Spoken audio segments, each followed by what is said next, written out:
You're listening to Life with Herpes, and this is episode 27.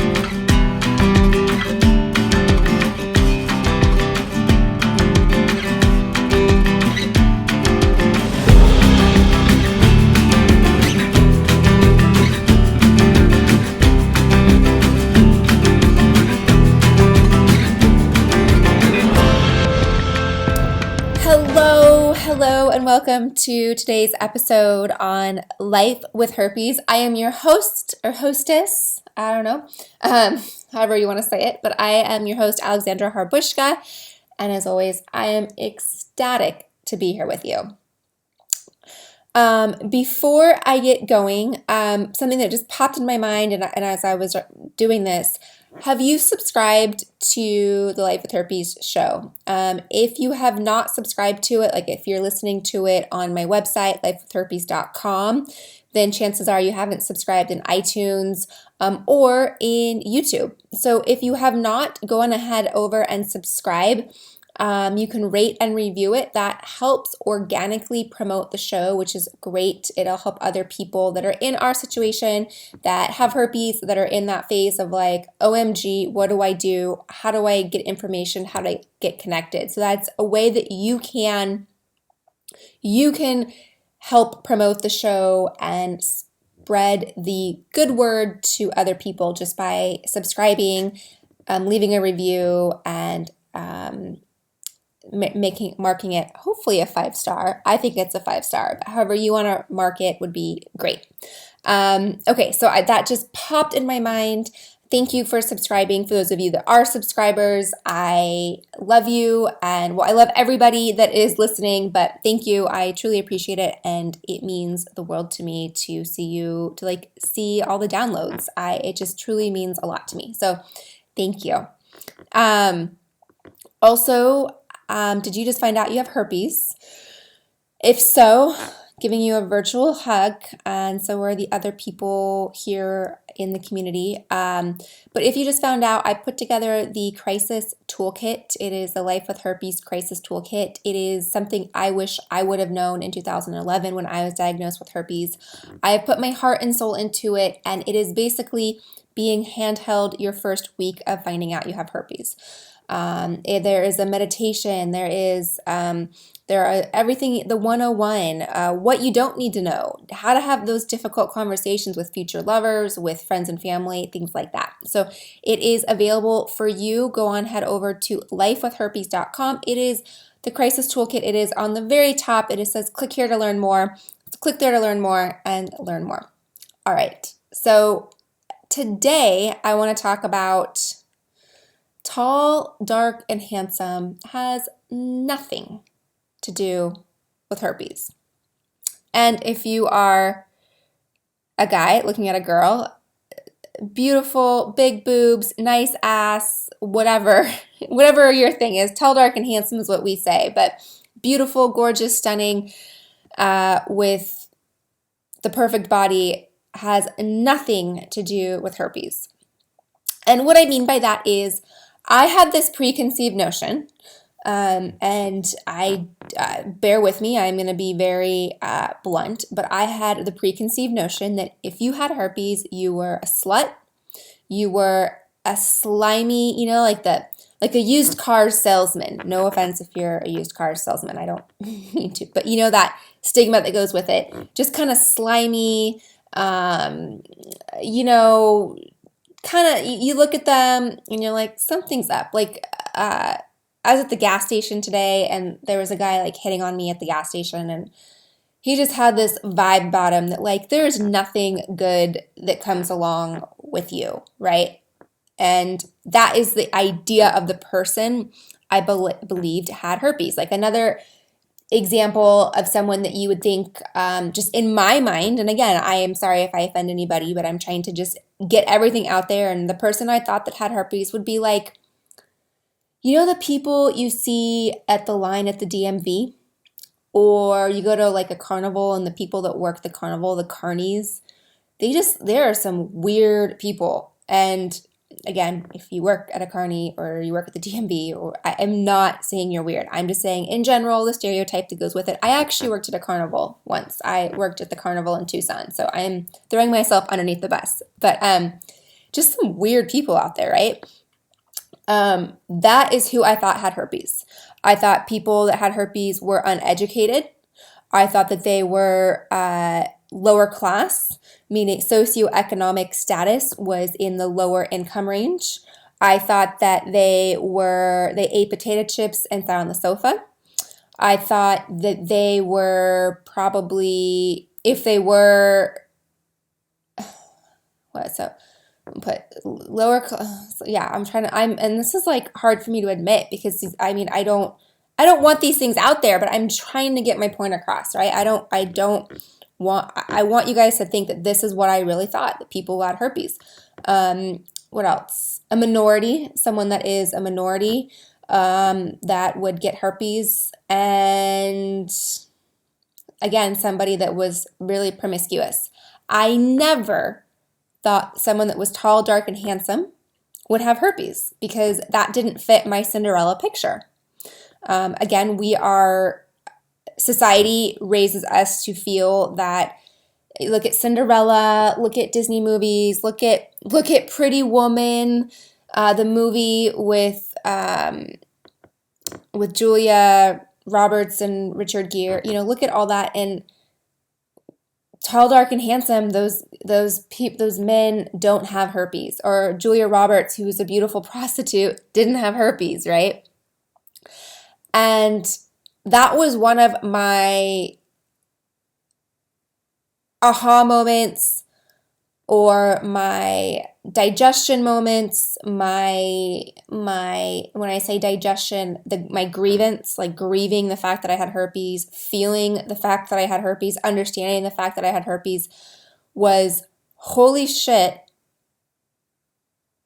tall, dark, and handsome, or beautiful and educated with a nice rack, or whatever you want to say for a woman. I don't know. I'm just putting words in your mouth, guys. Does not matter. The herpes virus really does not care if you are the most attractive person in the world with a PhD and, a trust fund baby. It does not care if you have the best job in the world and you are the most sought after a headhunter to be sought after for this top of the line position. Basically all these things that I thought low socioeconomic status, wrong. Lazy, or works at a carnival, or sit on the couch, eat potato chips, and overweight and obese, wrong. What else did I say? Minority, wrong. What else did I put it into? Whatever category I put it into, my point is that was wrong, and that was naive. That was me in my mind protecting myself or convincing myself that it will never happen to me because I don't sleep with those people, right? Or I don't date that person. I only date somebody that fits in my little perfect box, or my perfect little check box criteria of tall, dark, and handsome, or whatever my criteria was at that whatever time, with whoever I was dating. And what I'm trying to say is it does not matter. The fact of the matter is the virus has been around forever. It does not care what your bank account is. It does not care what level of education you have. It does not care how many people you've slept with. It does not care about, even you could be a virgin. You could be just coming off of, maybe you were, remember you were a nun or a priest, and all of a sudden this is your first relationship. Maybe you were strictly in a religious organization where you were not able to have sex, and this is your first time having sex with somebody that you love or don't love. It doesn't matter. That's not love. It doesn't matter if you love somebody or don't love somebody. All that matters is that you come in contact with the virus. The virus really doesn't care. And I have to say, this was my biggest aha thing. One of my biggest pet peeves that I still hear if I tell somebody I have herpes, whether it's, a girlfriend or whatever, and I go, oh, I have herpes, you should really be more careful. You should use a condom. It's out there. And when I hear back, oh, I don't sleep with people that are dirty. I know who I sleep with. Okay, that one gets me because, again, he or she, whoever I tell this to, they have that preconceived conception in your mind of who has herpes. And being tall, dark, and handsome does not pardon you or does not give you this like bubble or this vaccine that prevents you from getting herpes. So I just want you to know that I'm sure you had the similar aha of like, how did this happen to me? But I also want you to know that it doesn't matter. Like, we have it. You have it. I have it. We have it. And maybe we are tall, dark, and handsome. Maybe we are the person that works at the carnival. Maybe we are the person that works at the DMV. Maybe we are the person that has slept with everybody. I guess what I'm trying to say is we're all in this together and there are no exceptions and there is no right way. There is no wrong way. You didn't do anything wrong. I didn't do anything wrong. And getting that conception out of your mind that, well, that person didn't have it because he or she fit this box of people that don't have it. Once you realize that, I think the recovery process and the acceptance process of knowing, hey, I have it, and the person you slept with, the person that gave it to you, they have it, and the virus really doesn't care. And you can't put a stereotype on the virus. 70% of the population have HSV1. 1 out of 6 have HSV2. There really is no way to stereotype the people that have herpes. I guess, if that's the case, I'm a stereotype, right? Maybe I'm the perfect stereotype. What I'm trying to say is there is no stereotype. There is no tall, dark, and handsome that will protect you from getting it. There is no perfect little person out there that you think, well, I will never get it from him or I will never get it from her because they're not dirty, right? And that dirty word that gets with it, that one gets me going too, right? I'm not dirty. Just because I have herpes doesn't make me a dirty person. I'm definitely not dirty. I'm quite a germaphobe, to be honest. I'm definitely not dirty. So thanks for listening to me on this one. I just kind of got on this rant, but I wrote this down at one point. Tall, dark, and handsome has nothing to do with herpes. And because I was thinking about people I've dated, and I always thought in my mind, well, I'll never get it from him because he's tall, dark, and handsome, or he's this, or he's that, or he's whatever. And I got it. So that didn't do much. I hope you kind of listened to this and maybe you had an aha go off in your mind. Maybe you had that stereotype that you thought, maybe you've been putting yourself in a stereotype. If you have, get yourself out of that stereotype. All right? Get yourself out of it. Don't think that you're a less person or you're not deserving because you're somebody that has herpes. Like, that is bullshit, and don't put yourself in that situation.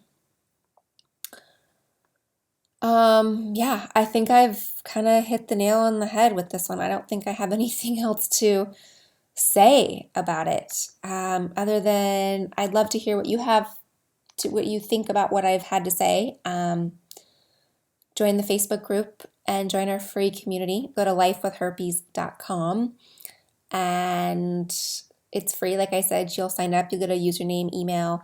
Then I'll also add you to the Facebook group. Let us know. Let me know what you think of what I'm saying. Maybe you put yourself maybe you thought of the stereotype too. Maybe you put yourself in a stereotype that somebody would never get it. I did. I thought I would never get it. It wasn't possible. I didn't fit that stereotype that gets it. And I have it.